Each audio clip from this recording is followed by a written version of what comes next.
Good afternoon, everyone. Thanks for joining me in this video. This audio you're about to listen, I want you to listen to it to the end. There are some graphics that I can only send to people through WhatsApp because the graphics will not be condoned on YouTube. Now, what happened with this audio you're about to listen to?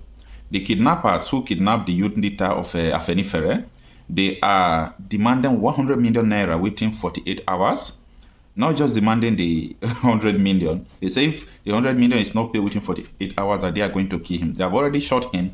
They show the video, the pictures of the bullet inside his body. So you will be imagining what this guy is going through right now. We have a lot to talk about this. Why they targeted Afenifere youth leader and why they are demanding a huge sum of 100 million. Take a listen. So, as I was saying, can you hear me? I can hear. So as I was saying, so by the time when the network was not going on Sunday, even I wanted to go on Sunday, I just told my that the only place I shouldn't go. I canceled the flight ticket to Monday for 6:15. But then GTB and everything started around like no network. So and my meeting is 10 o'clock at Abuja Chambers of Commerce. So even the DG called me that they're expecting me. So I just had to left home. By the time we get to between Ondo and Kaba, that's when they shoot up. So I'm bleeding. So they block you on the road. How it happened? It just happens, sir. They just shoot us. There's a bullet in my body. They're asking for 100 million. I'm telling my friend, where are we going to get that one? I've told my friend, I've told my partner, they're running out. All right, sir. That's what happened. Can I talk to the man? Then we pleading with him. Yeah, he's here. Just a 6 months more. No, do not shout. No, I won't shout. Hello? Oga? Please, what can you do for us, yo? Because I've been calling the number since the day before yesterday. I don't know what is happening. I'm not okay. What? No, you don't know what happened. Hey, don't tell me what happened now, but that amount, where are we going to get it? With the economic of Nigeria. You don't get money now, you don't get anything. Please, bro. If you don't get anything. Please try to come down with that amount, please, I beg. Listen to me. Huh? If you not listen to me very well. Okay. I not force you people make to go find money. No. I not force you to go file for what you not get. I know fit. But if you not get, I get bullets where I use to shoot them. Why? What is there for him body? So that everything will settle. Please, I beg. What help can you do for us to reduce the ransom? As he talk now, bullet he gave for him body. Huh? If he that one no reach, may I add another one. May it go be 2. May it go be 3. Now 2 days for him body. May I add 1. Don't add anything, please, I beg, for Christ's sake. Please, what can you do for us to reduce the money for us? Maybe we go find like 10 million. Please. Please. Listen to me. To me. Okay, listen. Now the last guy I told you people. 100 million. If you no get, forget about this man. Now let you know. Now for where. Now, when Sahara reporters published it, they published that the kidnappers threatened to kill Afenifere youth leader or Jajumi within 48 hours if 100 million ransom is unpaid. Now, let us understand more details aside the audio that you've listened to.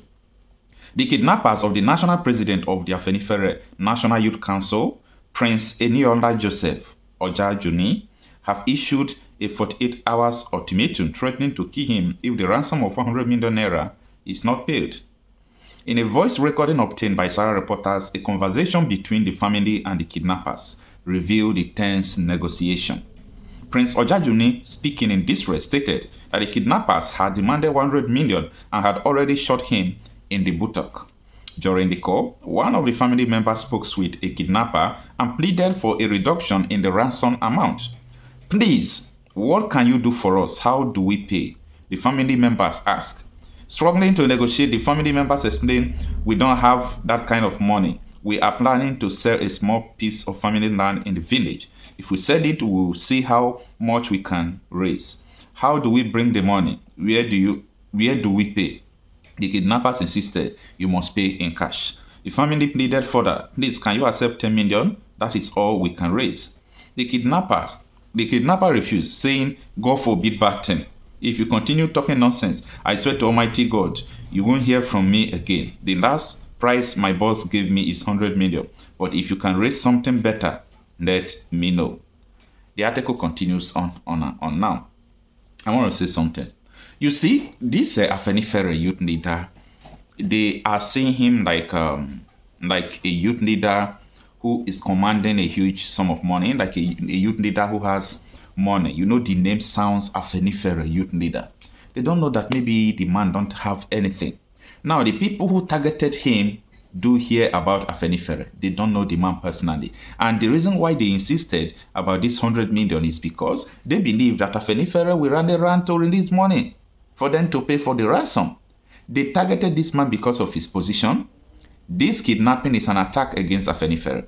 The same thing happened when I urged Nwifuru, the governor of Ebonyi State, to release Ohaneze youth leader when the issue of massacre happened in Ebonyi State. A lot of people spoke towards what happened. There were mixed reactions to it. But because the guy was the Ohaneze youth leader, they arrested him. It's not fair. Just imagine. Now, let me come to talk about the issue of tracking of phones and so on and so forth. You see, it is time that the citizens in Nigeria, if people in Nigeria even know the meaning of citizen, it is important, and it is now that we must understand that the phone they are using is under the control of the government. The communication, everything, the tracking, if they want to track them, is under the control of the government. That the government are the reason why kidnappers are kidnapping. The governments are responsible. Everything is in their hands. It is their responsibility to protect the lives and properties of the people. So if the government refuses to do what they ought to do, what do you expect ordinary people to do? If you come to TikTok, I have seen a lot of people police have arrested. If you come to TikTok, you talk some derogatory words against the government or government officials. They are going to track you down to your house and they will arrest you. But let kidnappers use one phone number to be kidnapping every day and collecting ransom. Nobody dares to try him. Nobody dares to arrest him. Nobody do nothing. This is not the way we are going to continue. You know this. And I'm saying it now and now. Let people in Nigeria know that the kidnappers, either the government sent them or the government refused to fight them. Some of them are being sent, just like what allegation Ebuka Obi is giving against Soludo, that he knows everything about the lawmaker Zoka that died, the Labour Party lawmaker that died. And if it is before, they will tell you that, oh, Biafra agitators, they are the one doing it. I told you people, even when they finish silencing everybody talking about Biafra, the insecurity is going to increase, because it seems that people don't know their problem. Igbos don't know their problem. They don't know who is hurting them. But for this, I believe that this Afenifere youth leader will see any way to, solve this challenging situation. It's so challenging. It's very, very challenging. So let's see how it goes.